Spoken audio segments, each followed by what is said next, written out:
Stress എന്ന വാക്ക് നമുക്കെല്ലാം പരിചയമുണ്ട്. പക്ഷെ പോസിറ്റീവ് സ്ട്രെസ് എന്നൊരു സംഗതി ഉണ്ടോ? അടുത്ത കാലത്തായിട്ട് ചർച്ചാ വിഷയമായ ഒരു പദപ്രയോഗമാണ്. സ്ട്രെസ് എന്ന് പറഞ്ഞാൽ ജീവിതത്തിൽ ഒരു പുതുമയുള്ളൊരു സാഹചര്യമോ പ്രതിസന്ധിയുള്ളൊരു ഘട്ടമോ വന്നാൽ അതിനെ മറികടക്കാൻ വേണ്ടി നമ്മുടെ ശരീരവും മനസ്സും നടത്തുന്ന പരിശ്രമങ്ങളുടെ ആകത്തുകയാണ് സ്ട്രെസ്. സ്ട്രെസ് രണ്ട് തരത്തിൽ വരാം. ഒന്ന്, ജീവിതത്തിൽ സന്തോഷകരമെന്ന് തോന്നുന്ന സന്ദർഭങ്ങളിലും സ്ട്രെസ് വരും. ഇതിനെ യു സ്ട്രെസ് എന്ന് വിളിക്കുന്നു. ഇതിന് തന്നെയാണ് ഈ പോസിറ്റീവ് സ്ട്രെസ് എന്ന് ആധുനിക കാലത്ത് വെളിപ്പെടുത്തുന്നത്. ഉദാഹരണത്തിന്, തൊഴിലില്ലാത്തൊരു വ്യക്തിക്ക് ജോലി കിട്ടി. തീർച്ചയായിട്ടും അത് സ്ട്രെസ്സാണ്. കാരണം തൊഴിലില്ലാത്ത സമയത്ത് അദ്ദേഹത്തിന് യഥേഷ്ടം അലഞ്ഞു തിരിഞ്ഞ് നടക്കാൻ പറ്റിയിരുന്നു.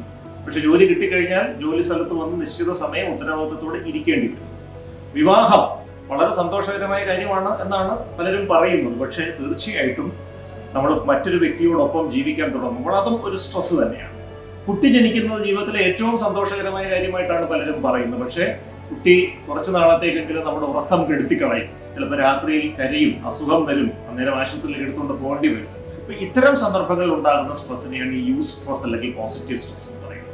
എന്നാൽ സന്തോഷിക്കാൻ ഒരു കാരണവുമില്ലാത്ത സന്ദർഭങ്ങളിൽ കടന്നു വരുന്ന സ്ട്രെസ്സിനെ ഡിസ്ട്രെസ് അല്ലെങ്കിൽ നെഗറ്റീവ് സ്ട്രെസ് എന്ന് പറയും.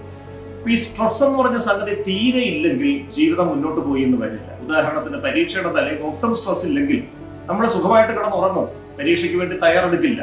നമ്മളൊരു പരിപാടി അവതരിപ്പിക്കാൻ പോകുന്നതിന് തൊട്ട് മുൻപ് ചെറിയൊരു സ്ട്രെസ്സെങ്കിലും ഉണ്ടെങ്കിലേ നമ്മൾ നമ്മുടെ അവതരണത്തിൽ കൃത്യമായ ശ്രദ്ധ പുലർത്തുകയുള്ളൂ, ആ അവതരണം ഭംഗിയായി വരും. അപ്പോൾ എങ്ങനെയാണ് ഈ സ്ട്രെസ്സിനെ ഗുണകരമായ രീതിയിൽ നമ്മുടെ വളർച്ചയ്ക്കും വികാസത്തിനും നമ്മുടെ പ്രവർത്തനങ്ങളുടെ മനോഹാരിതയ്ക്കും വേണ്ടി ഉപയോഗിക്കാൻ പറ്റുക? ഇതാണ് നമ്മൾ ചിന്തിക്കേണ്ടത്. രാഷ്ട്രീയ നേതാക്കൾ, തിരക്കുള്ള വ്യവസായ പ്രമുഖർ, മറ്റ് മാധ്യമ മേഖലകളിലും എന്റർടൈൻമെന്റ് വ്യവസായത്തിലും ഒക്കെ പങ്കെടുക്കുന്ന പല ആളുകളും വളരെ തിരക്കുള്ള ആളുകളാണ്. പക്ഷെ ഈ തിരക്കിനിടയിലും അവർ പരാതിപ്പെടാതെ അവരുടെ ജീവിതം മനോഹരമായിട്ട് മുന്നോട്ട് പോകും. അവരെ പലരും കുറ്റം പറഞ്ഞെന്നിരിക്കും, അവരെ പലരും ഈ പറഞ്ഞ സാമൂഹ്യ മാധ്യമങ്ങളിലൂടെ വിമർശിച്ചെന്നിരിക്കും. പക്ഷെ അതൊന്നും അവരെ ബാധിക്കുന്നേ ഇല്ല. അവർ ഊർജ്ജസ്വലരായി മുന്നോട്ട് പോകും. ഇതാണ് പോസിറ്റീവ് സ്ട്രെസ് അല്ലെങ്കിൽ യു സ്ട്രെസ് എന്ന് പറയുന്നത്. രാവിലെ ഉണർന്നെഴുന്നേൽക്കുമ്പോൾ ജീവിതത്തിൽ ഇന്ന് ചെയ്യാൻ എന്തെങ്കിലും വേണം, ഒരു ലക്ഷ്യബോധം വേണം, ഒരു പ്രതീക്ഷ വേണം. ആ പ്രതീക്ഷ പലപ്പോഴും വെല്ലുവിളി ഉണർത്തുന്ന തരത്തിലുള്ള സംഗതികളാണെങ്കിൽ നന്നായിരിക്കും. കാരണം നമ്മൾ ഇതുവരെ ചെയ്തിട്ടില്ലാത്തൊരു പുതിയൊരു കാര്യം ചെയ്യാൻ പോവുകയാണ്, ഒരു പുതിയ സ്ഥലത്ത് ചെല്ലാൻ പോവുകയാണ്, പുതിയൊരു ജനക്കൂട്ടവുമായിട്ട് സംസാരിക്കാൻ പോവുകയാണ്. അപ്പോൾ അത് ഇതുവരെയുള്ള നമ്മുടെ അനുഭവ സമ്പത്ത് പോരാതെ വരും ആ സാഹചര്യത്തെ കൈകാര്യം ചെയ്യാൻ. ആ ഒരു സന്ദർഭത്തിൽ മടിച്ച് പിൻവാങ്ങി പോകാതെ ഇതൊരു വെല്ലുവിളിയായി ഏറ്റെടുത്ത് പരമാവധി നന്നായി നമ്മുടെ പ്രകടനം മെച്ചപ്പെടുത്തി അവിടെ അവതരിപ്പിക്കാൻ നടത്തുന്ന പരിശ്രമം ഈ യു സ്ട്രെസ്സിന്റെ പരിണിത ഫലമാണ്. യു സ്ട്രെസ് നന്നായി ഉപയോഗിക്കുന്ന വ്യക്തികൾ സ്വയം കൂടുതൽ കണ്ടെത്തിക്കൊണ്ടിരിക്കും. സ്വന്തം വ്യക്തിത്വത്തിൽ, സ്വന്തം പെരുമാറ്റത്തിലൊക്കെ നല്ല ഘടകങ്ങൾ കണ്ടെത്തി സ്വയം വ്യക്തിത്വത്തെ കൂടുതൽ വികസിപ്പിച്ചുകൊണ്ടിരിക്കും. ഈ വ്യക്തിത്വ വികാസം എന്ന് പറയുന്ന യു സ്ട്രെസ്സിന്റെ ഒരു പ്രധാനപ്പെട്ട സംഗതിയാണ്. മറ്റൊരു കാര്യം, സിഗ്നേച്ചർ സ്ട്രെങ്ത് അല്ലെങ്കിൽ ഹസ്താക്ഷര ശേഷികൾ എന്നൊരു സംഗതിയുണ്ട്.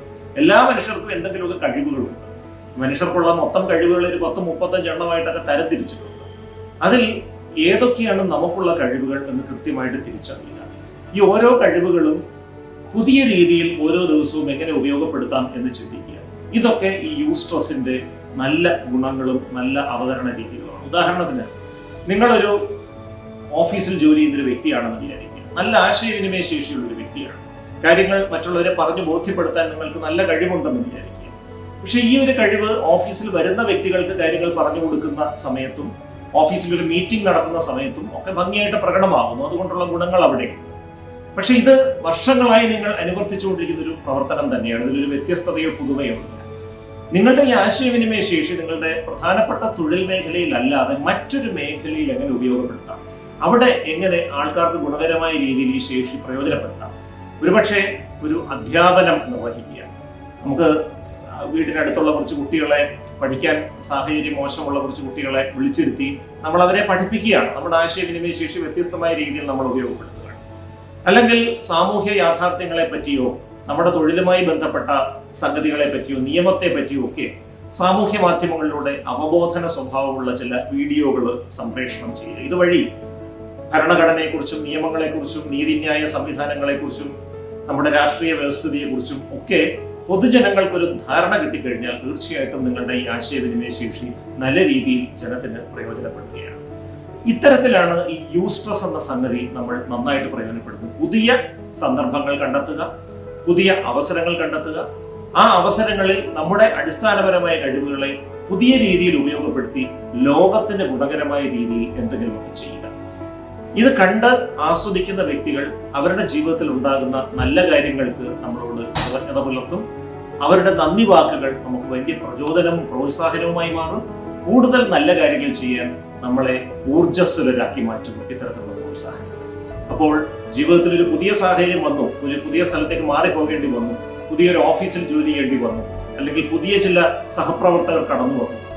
അതിൽ നിന്ന് ഒളിച്ചോടാതെ അതിനെ ഒരു വെല്ലുവിളിയായി ഏറ്റെടുത്തുകൊണ്ട് ഇതിനെയൊക്കെ ഭംഗിയായി തരണം ചെയ്യാനും അവിടെയൊക്കെ ഭംഗിയായിട്ട് പ്രവർത്തിക്കാനുമുള്ള ശേഷി നമുക്കുണ്ട് എന്ന ആത്മവിശ്വാസത്തോടെ നമ്മുടെ ഈ ഹസ്താക്ഷര ശേഷികളെ വ്യത്യസ്തമായ രീതിയിൽ ഓരോ ദിവസവും ഉപയോഗപ്പെടുത്തുക. ഇതുവഴി ലോകത്തിന് വളരെ ഗണ്യമായ സംഭാവനകൾ നൽകാൻ നിങ്ങൾക്ക് സാധിച്ചു.